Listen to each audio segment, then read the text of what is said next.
500 gram ಕಡಲೆ ಹಿಟ್ಟು, 1 spoon ಜೀರಿಗೆ, ಅರ್ಧ ಸ್ಪೂನ್ ಖಾರದ ಪುಡಿ, ಸ್ವಲ್ಪ ಉಪ್ಪು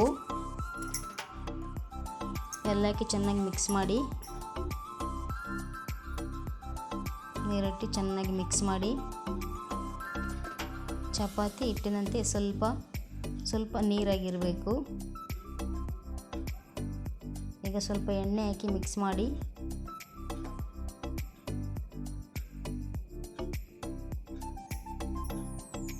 ಈಗ ಅದನ್ನು ಮುರುಕು ಒರಳಿಗೆ ಹಾಕಿ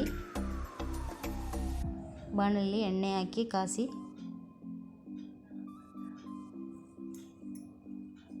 ಎಣ್ಣೆ ಕಾದ ನಂತರ ಎಣ್ಣೆ ಒಳಗೆ ಮುರುಕನ್ನು ಬಿಡಿ.